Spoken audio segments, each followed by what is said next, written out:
Coach, why don't you fire away with an opening statement? Yeah, obviously, tough loss there. Tried to communicate with the guys after the game that, man, MAC football, you got to be ready to play 60 minutes. Our guys fought. The effort, all that stuff was great, but at the end of the day, they took a 2-minute drive down the field and scored there at the end, and you got to give them credit. I think for me, just going back and looking at the tape and focusing on some of the things that were positive, really want to start out with special teams because that probably doesn't get talked about enough. Really proud overall of how our special teams units played in that game. Coach Conley's done a great job with that unit to be able to block a punt in that game, and also we blocked an extra point that changed the math at the end of the game on what we needed. So being down 3 when we were in a 2-minute drive, obviously that blocked extra point in the second quarter really changed the math at the end of the game. But just the cover units we were facing, the All-MAC kick returner and Marianne Lukes, preseason All-American, did a great job on our cover units, and at the end, obviously forced them into a situation where they were fair catch in there. Obviously, it was great seeing Sam Feeney get a block on that punt there. His effort as a young player, and from the time he arrived here, he's just done a great job of working so hard to put himself in that position to be on special teams units and to play as a true freshman as much as he has. And then, Darren Conley, here's a guy that's put 60 pounds on since he's arrived at Ball State. This is his real first significant action, whether it be defense or special teams. To see him get a block there on that extra point was awesome. Our operation with our punt team facing a good team that's always played well on special teams. Just overall was really proud of that. And then obviously just the 2-minute situation there from Caden and just directing the show and running the show there at the end of the first half and at the end of the game to lead our team down there to 2 touchdowns. That's hard to do for him to maintain his composure and calm.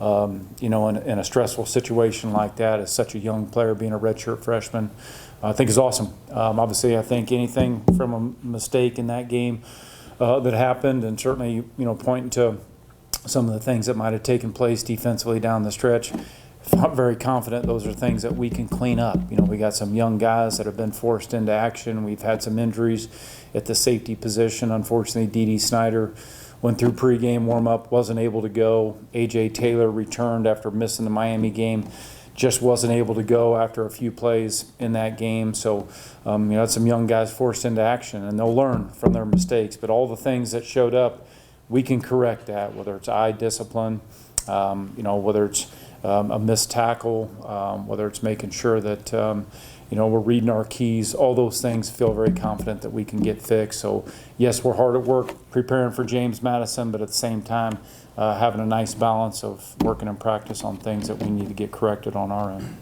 Kind of a double-sided question, but about the 2 last scoring drives in particular, both your drive and Central Michigan's. Now that you've looked at the tape, what specifically do you feel like your offense did well to score, and then where did the defense specifically struggle to let up that score? Yeah, I think that both of the 2-minute drives, I think, started with the same thing. I mean, obviously, first of all, obviously faced with a 97 yards of green to be able to go operate a 2-minute drive. But in both of those cases, both of them got started with a productive first play. You got the drive started, so when that happens, then we're kind of in control of the tempo of the drive, because then you got a positive play. It was a great catch by Keon when the corner squatted, and great recognition by Caden just to rip it into that, what we call the turkey hole there. So I think both of those started with just a positive first play, and then just he was so calm and cool, did a great job of operating the show. The guys up front did a great job with the protection, and several guys made some key catches in stressful situations, and then obviously the run after catch, and just the effort there by Keon Magwood, number 1 on the one where he pulled loose, long run there, that was huge. And then that catch by Tanner where he just said to him, I'm not going to be denied. I'm getting in the end zone right here. So to sell out, leave his feet, maintain control of the ball, and secure it through the end zone was awesome. And I think defensively it obviously started with kind of the things I mentioned there, whether it was reading keys, eye discipline, just being barely out of position. When that happens, then things get magnified, and then obviously a missed tackle here or there. So those are really what kind of took place on that last drive there. It got started with that long run to open that up. They didn't use any timeouts when we were on our 2-minute drive. So we gave the ball back to them. It was just under a minute, and they still had timeout. So it wasn't that they were in a stressful, like, man, we have to throw the ball every down, because, they were running the ball very effectively, obviously. And, it wasn't one of those where, you had to throw the ball in every down. You still had timeouts in your pocket, and they had a good balance on the last drive, and they went out and executed, and the QB, made some nice throws. Yeah. Caden said after the game, like, we asked if he felt like in the same situation, would he maybe not score that early? Would he try to take more time off the clock? And he's like, if there's a touchdown there, I'm going to throw it. Yeah. Is that kind of what you're preaching to the guys? Well, the hard thing is, too, is like it wasn't that he threw the ball to the end zone. He was doing a good job of just executing the concept. And, obviously the play that was called right there, it was an incredible run after catch, both for Keon Magwood. That was an incredible run after catch. And then Tanner's situation where he caught it, shook loose from the tackle. And it's like, you're trying to score points, you're trying to win a game. And, at that time, that's not your mindset is scoring. And so I wouldn't, that's difficult. I don't know how you change that part of the script. Obviously we got to come back and clean up some things on our end defensively and do a good job of holding them, to where, obviously if anything, they got to throw a Hail Mary or whatever it may be. But it's tough in that situation. And he was just doing a good job of executing the offense and putting the ball where it needed to be. Sure. Now that you've experienced both this season, and obviously in a lot of seasons you've done the same, does a MAC loss feel different than a non-conference loss? Well, the MAC is so competitive from top to bottom. They've changed the dynamic this year. There's no more East and West. And so every MAC game that you're in, man, feel very confident on our end of it. Like, anybody in this conference, you feel like on any given week can beat anybody. It always comes down to these games where it's a one possession at the end, and can you go execute, when it matters the most. And so any loss hurts, but certainly in MAC play, man, but it's only one game in the grand scheme of things. We played 3 games on the year. We got to keep getting better, man. We got to keep getting better. We've had our fair share of injuries here early part of the season. That's put some guys into action that'll get better as they get more snaps. Do I want that to happen? No, but it happens for all teams across the country. So just keep preaching the same message in here that, man, you have to prepare yourself like a starter, because it can happen, bang, bang, an injury or 2 in a game, and next thing you know, you're playing the majority of the snaps, and you have to prepare yourself every week as if you are starting, and be ready when your number's called. And so we just got to keep preaching it, because it keeps happening every week to us. Yeah.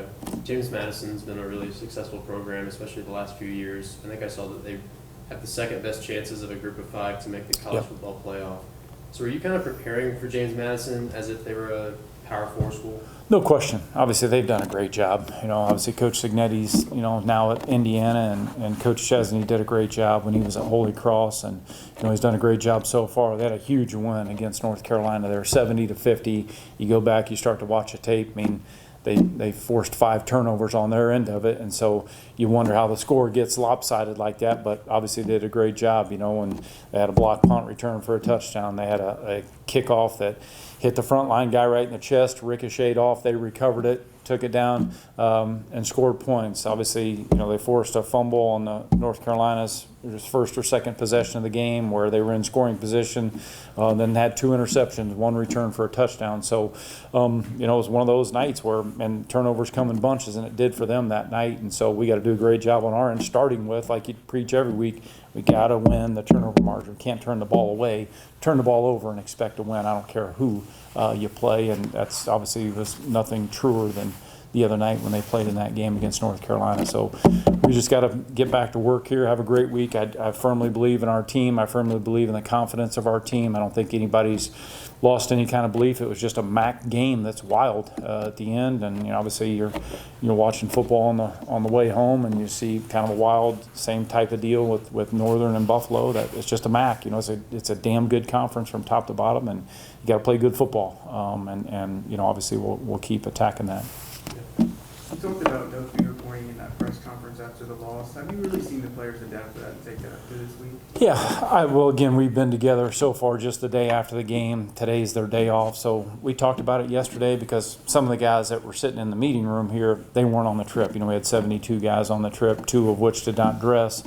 But I make sure everybody knows what the message I delivered after the game was over, because it's too important. No matter, it's a team game, and the only goal is to win by 1 more point than your opponent. You'd love to have it work out every week where you play great on offense, you play great on defense, and you play great on special teams.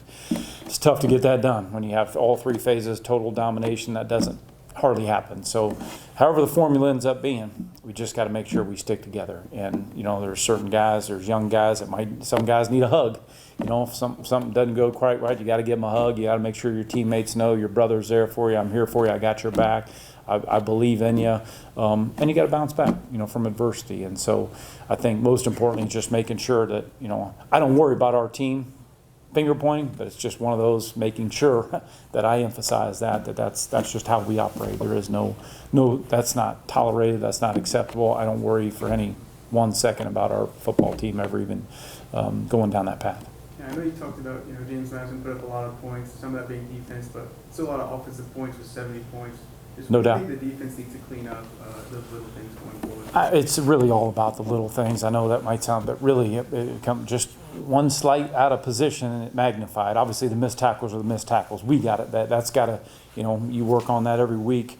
Tackling, do you go live tackling? No, but you work on tackling circuits in practice where, man, when you're in the open field, that's where, either yards after contact happen or they don't. And so when we're in those positions, we got to be a great tackling team. We got to have a lot of people to the ball. Never assume that your teammates got them down, because there's some of them where the initial contact or we had them stop for a minimal gain, and they break out of that. So that part's got to be better. But the eye discipline, and don't get caught off guard, don't get caught peeking in the backfield, things like that can end up leading to a big play or an explosive play. And those are the things that we can get cleaned up. And then each guy making sure, man, like, I got to make sure I read my keys. What are the run pass keys that you're always looking for, whether it's a stance by a lineman, whether it's whatever it may be, but you're always looking for keys and tips to know whether it's a run or whether it's a pass. And so making sure we do a great job with that. And each guy, all 11 guys got to do their job, because all it takes is one guy not doing his job and it leads to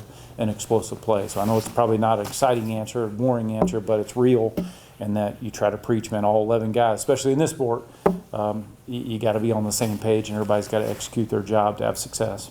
And do you have any updates on Boak and Robinson, how they're progressing? Still out for now, hoping to get them back in some sort of capacity on the field, moving around, but it's still out for right now, and don't have a real good answer other than I don't anticipate them, being there available for this week. Hopefully we can get them back and start working and seeing how things start to go that way. And then with D.D. Snyder, was that just a game day thing? He had an ankle coming out of Miami game, and he busted his butt all week long. Our training staff did a great job treating him all week long. He was locked in mentally, tried to test it out. He was all taped up, he was dressed out, ready to roll. Just couldn't go, just didn't have the confidence in it to be able to get that done. So we just couldn't go. With 1 more week here now, treatment, all those good things, feel confident that D.D. will be back with us this week. Going in practice, how often do you guys go through those 2-minute drill scenarios on both sides of the ball? We do every Wednesday competitive, where it's not like the offensive staffs ask the defense like, hey, here's what we expect to see from Central Michigan or James Madison. It's just us going again. We're competing, offense versus defense, and we do that every Wednesday. And one of the things I feel like I didn't do a good job of in the past, you're a competitor, and so you say, okay, defense, if you go 3 and out right here, it's over.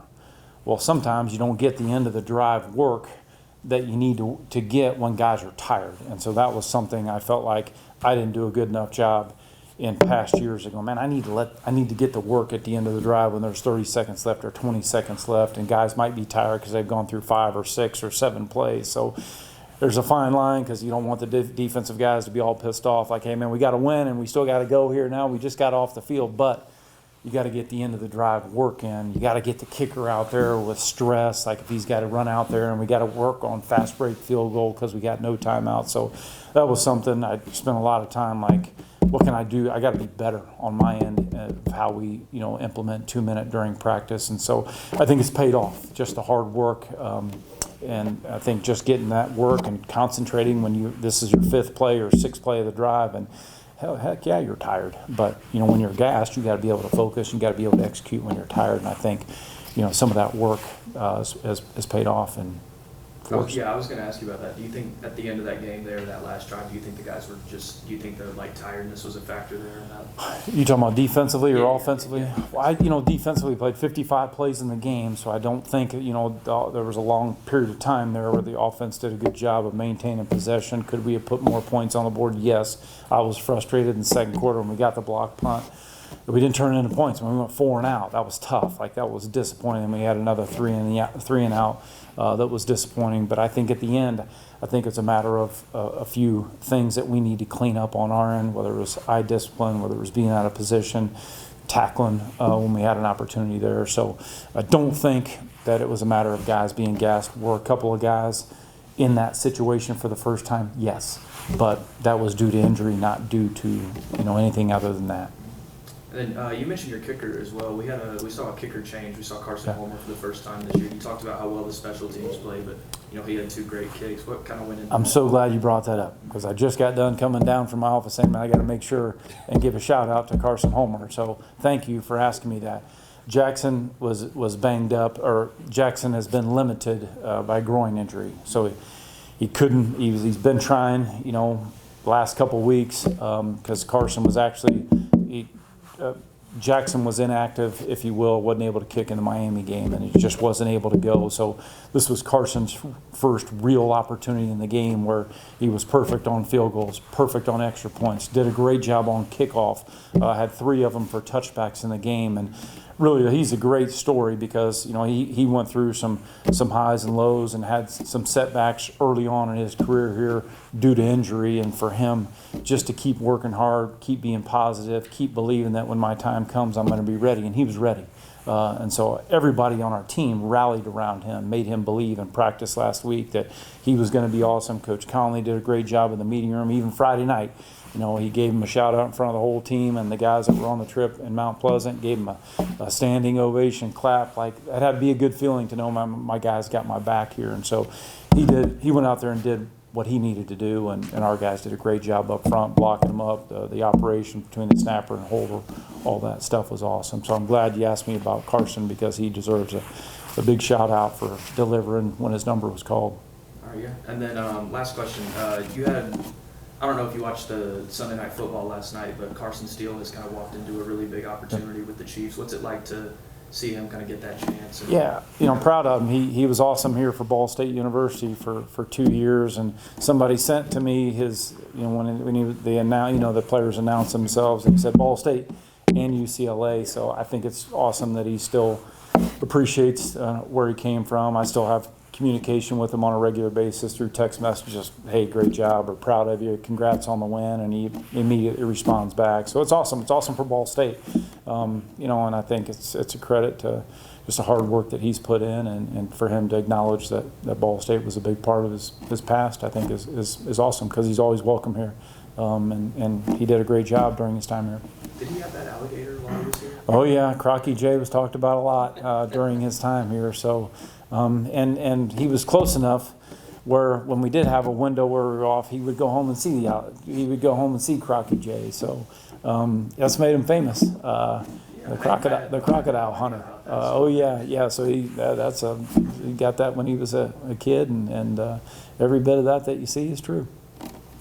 Kind of the last thing, I know you mentioned about Carson. When you see a player kind of go through that, he comes in, he practices, does that motivate the other guys seeing what you can do when you put the hard work to it? I think, part of my past, I scouted for 3 years in the NFL, traveling the country, evaluating college players for the draft. You don't go in looking at the decal. You're going in to evaluate the prospect, because you might have been in a practice the day before at Notre Dame, then the next day you're coming to Ball State because it's in Indiana too, and all you're doing is, you're looking at the skill set, you're looking at the tools, you're looking at the character, you're looking at does he love football, all those things that go into it. And I tell all the guys, and talent's what got you here. The only thing that's going to take you to the next step is just what's your work ethic and your attitude like every day. You can accomplish anything that you want to, and I just think about Carson Steele during his time here. He was one of those guys that you always had to tell him to slow down in a walkthrough. Man, that's a good problem when you're telling a guy that big, that talented, that fast, and slow down in a walkthrough. It's a walkthrough, slow down.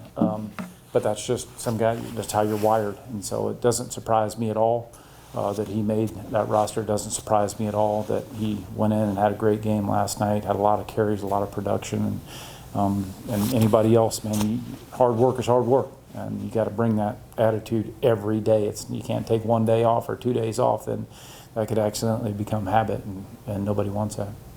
I just want to clarify, do you anticipate Jackson Corville being ready to go by this weekend? I think Coach Conley and I talked yesterday, and we're just going to see how he's got to return to kicking first. And so we got to get him back on the field and make sure he's where he needs to be confidence-wise. But hard to answer that until I see him kick out here Tuesday, Wednesday, whether it's Friday, whatever day that is, and then we'll just have to assess that. But I think it's more about just seeing a young man like Carson respond when his number was called and go out and have a day like he did. Proud of him. Talk about all the turnovers JMU forced down in Chapel Hill. In your initial read on them, what do they do well on defense to force all those turnovers? They're a good team, man. They did a good job. Obviously, they lost some of their players, obviously, in the portal to Indiana. But Coach Chesney and his staff did a great job of utilizing the portal as a tool to bring in some great experience up front on the D-line. He brought a couple guys with him from Holy Cross that played for him there, the linebacker and the safety that know in the corner, that know his scheme and know how they operate and what it looks like on the practice field day in, day out. The quarterback has been with James Madison the last couple of years in a backup role, so this is first starting action. They brought in a running back from North Carolina that was obviously had a great game the other night. So they've got some explosive players. They did a good job. They got good team speed. They'll be a great challenge. And obviously we got a great week on our end. We got to clean up things that we need to get cleaned up, to have a chance to execute. And then Caden's thrown just 2 interceptions through his first 3 games, and then 2 of the first 3 games for you guys, you won the turnover battle. Kind of tell me how you're pleased about your team's ball security so far. It's important. In order to have a chance to win, that has to be at the top of the list every week. If you just look at that and you look at the situational charts, whether it's third down, whether it's red zone, you look at that stuff, and I can tell you most times what the outcome of the game is. So we work on it every day. We do a turnover circuit. We do a ball disruption or a ball disruption circuit defensively. We do it every day that we're on the practice field, and it's hard to replicate.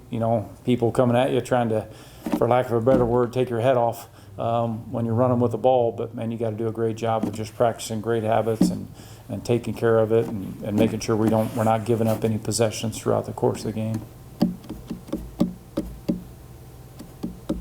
All right, thank you, Coach. Thanks, guys. Stand by, we'll go Tanner and Ty. All right, Ty Baldwin, quarterback. We'll go ahead and open it up for questions. Go ahead, fellas. Thank you. I'm just curious, we saw how players reacted after the game on Saturday, but what's the bus ride home like after a loss like that when it's so close? Man, you just wondering, how did we let a game like that slip, So, it was tough, but this bus ride was different for us. I grabbed the iPad from one of the coaches, and I went over every play that we played with the call sheet, with every person that played a snap on that first bus. So it was a different car ride for us. So it's we're looking forward to the next couple games because, we can't let that happen no more. Yeah. So you're not normally watching the film, right after the game? Usually just the coaches get it, right after the game. So it's the players don't have access to it normally. But, we had to get right on top of that. So it's really going to start a new trend. You know what I'm saying? For sure. Right. Have you had other examples in the past where, right after a game, you want to see the film and you want to know exactly what you did wrong? Every game. Every game. I'm the bus rides, plane rides, I'm intrigued to know what just happened, how do we look, because the opponents see it too. So, you know what I'm saying? I want to see what they see. Yeah. It was funny because after the game I was just talking, this is exactly why I wouldn't be able to be a coach or player. I couldn't have my football brain on at all times. Right. It seems like you have that on at all times. Yeah. How do you activate that and just stay in that zone? It's already activated. When I woke up this morning, I was like, we play on Saturday. You can ask any coaches. I tell them on the bus ride, I'm like, man, thing I hate about football, we can't play every day like basketball. Basketball, you could play on Sunday, then play again on Monday. football, we gotta wait a whole nother week. So you feel me? I'm mad that I had to wait a whole nother week to play on Saturday again this week. You know? Yeah. What is it about like football in particular that has just drawn to you so much? It's fun, you know. I just find it fun. You know, you get to go out there, hit people, play fast, interceptions, tackles, you know, touchdowns. You know, get to see your brother score on offense like Tanner. Then you get to see the defense. You run through somebody's face. That's always fun. For sure. I do want to ask about the defense. I know that pretty much everybody has said that you guys didn't play up to your standards on Saturday. In that 2-minute drill at the end in particular, what do you feel like went wrong? If I could be honest, everything. I mean, it was too easy. It was 4 plays. Correct me if I'm wrong. It was like 4 plays, 70. They fair caught it, I believe. So that was 4 plays, 75 yards. That's a video game drive. You know what I'm saying? That cannot happen. So, I think it was in like 35 seconds. yeah. So that's too easy. You know, I feel like we didn't do our job. You know. Yeah. How do you, like, if you're in that situation again this year, which in MAC play, those situations happen all the Right. time, what needs to be done to correct those mistakes? You gotta trust what you see. You gotta compete. That's just really what it is. We're not trusting each other, so we gotta trust each other and trust what we see as well. And then I know that Mike was just talking about the run game in particular for Central Michigan. You guys struggled, and he said a lot of that was due to missed tackles. Yes, a lot For of. you, like, how much does it frustrate you when you miss a tackle or a teammate misses a tackle? It frustrates me a lot. I'm not gonna say too when we miss tackles as a unit. You know what I'm saying? I'm not gonna say and single nobody out. Right. But when we miss tackles as a unit, because we work that, you know what I'm saying? And to be honest, tackling is just getting the man on the ground. Is do you want it more than the other person? You know. So to me, it frustrates the life out of me because on defense, that's their number one job we have to do: catch it, run, whatever, tackle the person in front of you. Yeah. So You want to win every game, but yes. do you find that, like, after a loss, you're even more motivated to win your next game? I feel the same regardless. Win or lose, I'm just excited because, I mean, after the game is over, I mean, it's over. So we got to look to the next opponent already. You know what I'm saying? Usually I get started on the next opponent on the bus ride. That's what I normally do. So, I mean, win or lose, I'm motivated to play the next opponent regardless because, like I said, I just love playing football. For sure. You talked about watching film like immediately after the loss. What did you kind of see on the first impressions? I'm sure you got a lot more film to watch this week. But. A lot of missed tackles. We need more effort to the ball. We need more hands to the ball, and missed tackles, and missed tackles again. That's really what it was. A lot of missed tackles. If we make a lot of tackles, it's a different ball game. They had 11 plays for 400 yards. That's unexcusable. You know what I'm saying? So we got to do better. You know, the way Mike was talking, it sounds like there's a lot of learning points off of Central Michigan. Do you feel the same way? Yes, tackle. I guess, you know, you talked about motivating and preparing. How do you, as a leader, kind of show that to the defense? I literally try to lead by example. So I just try to show that if I go ball so every play, max effort, that my brother beside me will. You know, Ball State, we hone in on playing for each other, play for the teammate beside you. So that's really what I try to hone in on, playing for my brother beside me. Let my passion speak, you know. To you, I mean, obviously this was your first MAC game. Knowing that you won't be able to play another MAC game for another 2 weeks, is that kind of tough for you, or is? No, because, I mean, we got an opponent this week. I mean, I look at, of course I love playing MAC opponents because them, I'm not going to say every game doesn't matter, but them the games that get us to the championship. But I feel like every game is essentially a MAC game because you can't treat any game different than any other one. You know, I got to look at every game every week the exact same. You know what I'm saying? Yeah. For sure. When you see a team like James Madison score 70 points the week before they play you guys, do you kind of view that as a challenge? Always. I mean, definitely. Of course, they had 53 at halftime, but you got to see how they scored a 53. You know what I'm saying? So they played a complete football game as a team. Offense, defense, special teams. I think everybody put points on all aspects of the game. So we just got to come with our best stuff on Saturday, you know? For sure. Miles Norwood had a really great game the other day. What's it like playing with a guy like that? I like it, man. He come ready to work, you know what I'm saying? On Saturday, he show up, you know? And we're going to talk about it in the corner room every day, you know what I'm saying? We're going to do our job, and we're going to do it to the best of our abilities.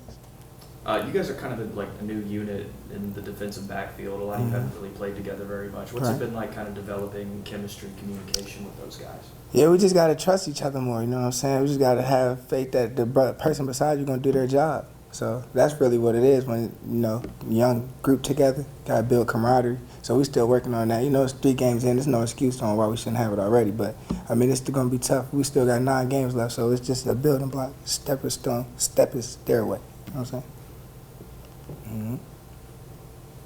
Anything more for Ty? Appreciate y'all. All right, Appreciate it. Mr. Baldwin, thank you, sir. Thank you, sir. Walk out with you. Tanner Koziol. Yeah, walk out.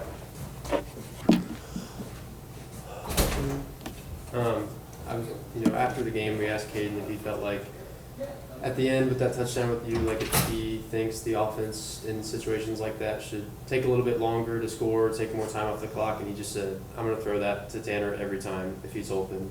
Do you feel the same way? Like, I'm going to try to score on that play every time? Yeah, that was the whole instinct was 2 minutes, we got to go down and score. We rep it all the time in practice. Whatever the situation is, whether you need a touchdown, whether you need a field goal, whatever you need, you got to go get it. And it wasn't something that crossed my mind. No, I just thought end zone. Yeah, I was going to say, the way that you scored that touchdown is so unique as well. Just hurdling a guy, jumping in. They called you Superman on social media. Yeah.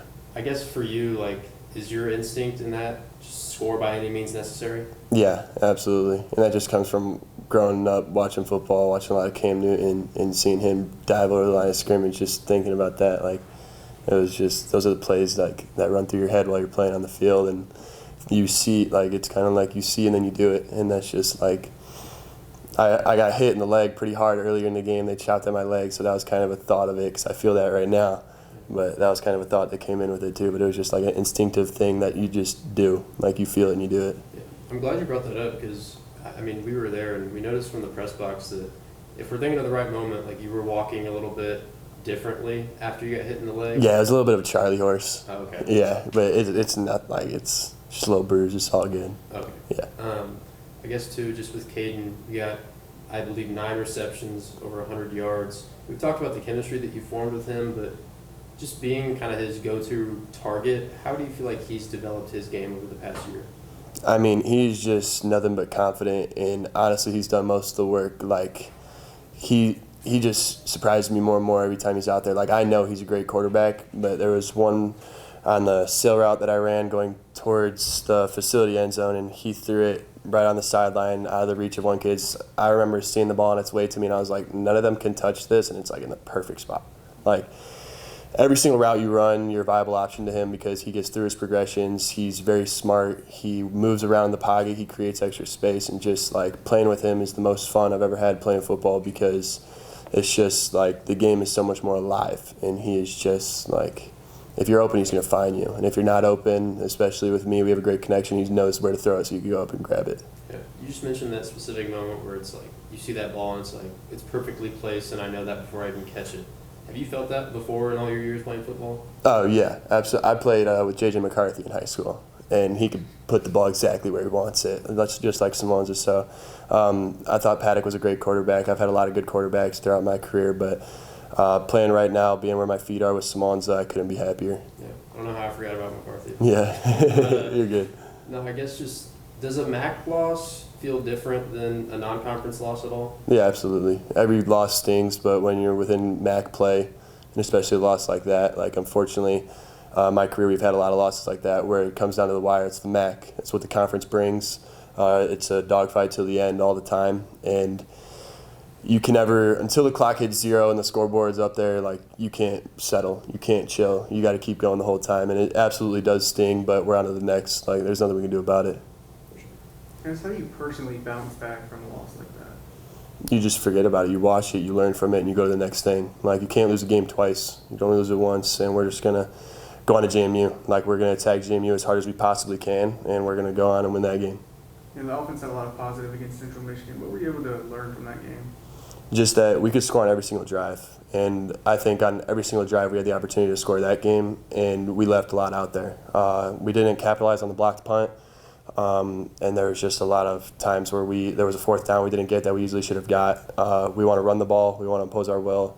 And then with Simonza back there, with how we could run the ball, like, we're just excited to keep rolling and build on this. Again, this is a year with a new quarterback, a new offensive coordinator. It's not going to be figured out right away, and we know that. But we've put in the work, and we're seeing the light of it, and we're just going to keep building and only get better from here, which I'm really excited to see because this is just game 3. Like, it's a long season to go.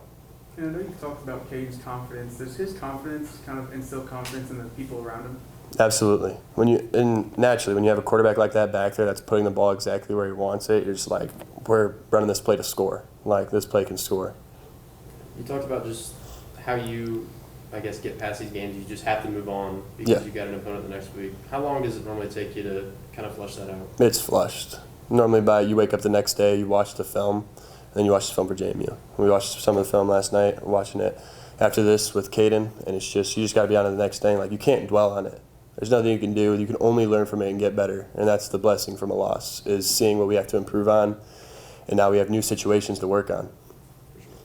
You kind of just said that this offense being so new. Are you surprised by week 3 you guys are doing as well as you have? I am not. Coach Elliott has instilled that we are an offense that can dominate this conference, and we understand that. And we've seen it in tuition on Saturday, and it's just, we're ready to go. Like, we want to score every single drive from here on out. There's no reason not to. We deserve to put 7 points up on the board after every time we get the ball from our defense. With Justin and Ty being banged up in the receiver room, do you feel any additional pressure to step up for Caden as kind of his go-to target now? Not at all. Our wide receiver room is deep. Cam Pickett, Keon Magwood, Malcolm Gilly. We just got guys that can ball. Like, Keon was making plays all over. He was going up and grabbing the ball. Cam Pickett is a guy you can't let him get the ball because he's going to make people miss. He's going to go. And I didn't feel any extra pressure. I just felt like I was playing free. I was playing the game I love, and it was just another game. I think, you had 5 of your 9 catches went for first downs, and I want to say 3 or 4 of those were on third down. What is it like going into a big third down play, knowing that, there's a higher chance that the ball's coming your way? I mean, every play I'm expecting, if the ball, if I'm running a route, you got to expect the ball. You got to run every route to win. So that's just, honestly, it feels the same as first, second down when you're running a route or you're in the run game. Like, you're executing your job to win. Everyone has a job on each play. And my job on those plays was to get open and get the ball if it's thrown to me, and that's just kind of how I attack every single play. You talked a little bit about playing with J.J. McCarthy in high school. Is there anything Caden does really well that kind of reminds you of J.J.? It's their swag that they play with. Just they're humble, they'll never put themselves on a pedestal, but they have the confidence to go and put the ball exactly where it needs to be, and just how they communicate. And I had a good relationship with J.J. in high school. We still talk, and it's just when you have that relationship with your quarterback and you know what they're thinking, and you can just communicate easier on the field. It could just be a look and you're like, yeah, or you're running a route and you know where he wants you to be.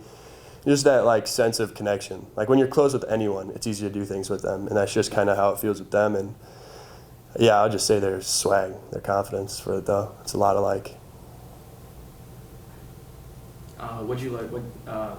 one kind of a random question, but Yeah. that touchdown throw to Gilly right before halftime Yeah. in the end zone. What'd you think about that throw? That's a ball. That's a high-level throw. I mean, there's not a lot of guys that can make that throw, and Simone Ziles say he's the best quarterback in this conference, and you're going to be seeing a lot of that over and over. Because we've seen a lot of it. Spring ball, since he's been here, since he got here, he's been doing it, and now it's just in the light of day.